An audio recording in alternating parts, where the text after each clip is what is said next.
चला ball out होते तिन्ही टीम्स मध्ये. टॉप 3च्या टीम्स कोण आहेत? रावण, मोरिया आणि नाद. आणि हे टॉप 3 डिसाइड आपण बॉल आउटने काय करतोय तर डिसाइड हे करतोय कुठल्या संघाला डायरेक्ट फायनल मध्ये प्रवेश मिळणार आहे. बरोबर, जो बॉल आउट जिंकेल तो संघ डायरेक्ट फायनल मध्ये जाईल आपल्या व्यासपीठावरती. पहिले नाद येणार आहे का? ओके, पहिले नाद असणार, नंतर रावण, नंतर मोरिया. ओके, आपल्याला 3 चान्सेस आहेत. डायरेक्ट हिट कॅल्क्युलेट होणार नाहीये. Cameraman ready? रेडी. पहिला चेंडू बघा, नो बॉल पण काउंट होणार नाहीये, डायरेक्ट हिट देखील काउंट होणार नाहीये, फक्त लीगल डिलिव्हरी काउंट होईल. पहिली संधी नाद संघ आणि मिस केलाय. पहिला चेंडू मिस झालाय नाद संघाचा. या रावण.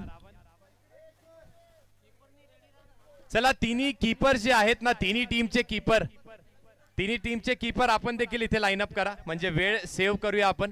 तिन्ही टीमचे कीपर आपण लाईनअप करा. यस, झालंय. आता रावण संघाचा रियान येतोय. रियानने देखील हिट नाही केलाय. चला keeper change, bowler change. Moriya संघाचा बॉलर, मोरिया संघाचा कीपर. आणि ग्राह्य धरल्या जाणार आहे का? तर यस, पंचांनी कॉल दिलाय आणि पहिली हिट मोरिया संघाने केली आहे. नशीब बळवान आहे मोरिया संघाचं. कुठला सामना कुठे आणला? पुन्हा एकदा नाद संघ. सेकंड अटेम्प्ट नाद संघाचा. आणि टर्न केलाय चेंडूला. सेकंड अटेम्प्ट देखील झालाय मिस. चला रावण संघ. रावण संघाचा सिद्धू येतोय. सिद्धू कडून अपेक्षा असतील संपूर्ण संघालाच, आणि सिद्धू अपेक्षावरती खरा ठरतोय प्रत्येक वेळेस. सिद्धूने हिट केलाय. 1 ऑल झालाय रावण संघामध्ये आणि नाद संघामध्ये. मोरिया संघ आणि नाद संघामध्ये, क्षमा सर, मोरिया आणि रावण संघामध्ये. नाद संघाने हिट केलेला नाहीये आणि हा देखील हिट होत नाहीये. मोरिया संघाचा सेकंड अटेम्प्ट हिट झालेला नाहीये. आता नाद संघाचा शेवटचा अटेम्प्ट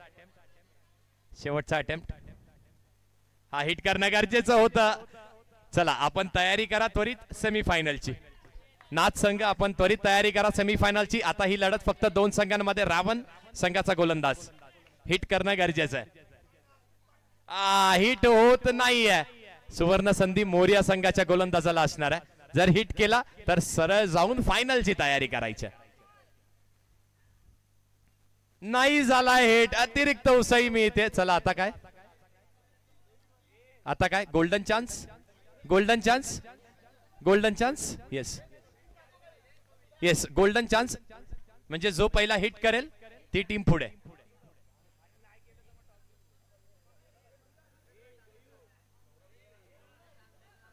आणि बघा, ज्या 3 गोलंदाजांना वापरलंय ते 3 गोलंदाज वापरू शकतात की नाही वापरू शकत हे देखील क्लेरिफाय करा. हे देखील क्लिअर करा दोन्ही टीम्स आणि management committee, umpires.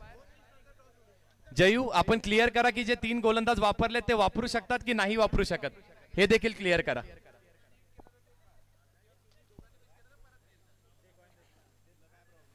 Golden hit. Okay, चला ते 3 गोलंदाज वगळायचे आहेत आणि उर्वरित खेळाडूंनी इथे चान्स घ्यायचा आहे. मेगा फायनल साठी लढत मोरिया विपक्ष रावण मध्ये ही असणार आहे.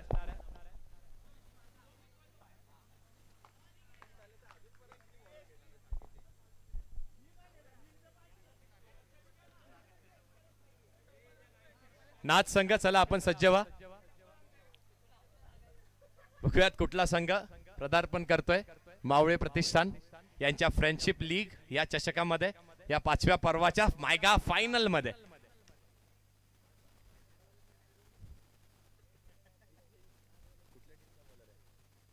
नो बॉल आहे. लाईनीच्या बाहेर आहे. नो बॉल आहे म्हणजे ग्राह्य धरल्या जाणार नाहीये.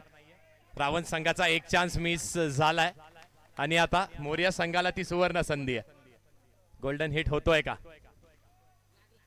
नाही लागलाय. अगदी इंचेस सेंटीमीटरचा फरक होता. ओहो,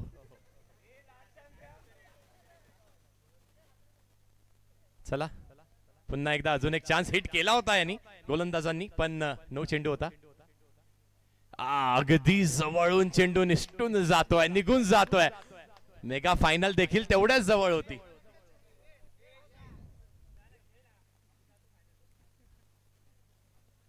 मोर्या संघाचा हा चान्स हिट झालाय, एजला हिट झालाय. मोर्या जातोय मेगा फायनल मध्ये. सेमीफायनलची मॅच रावण विपक्ष नाद संघामध्ये होणार आहे.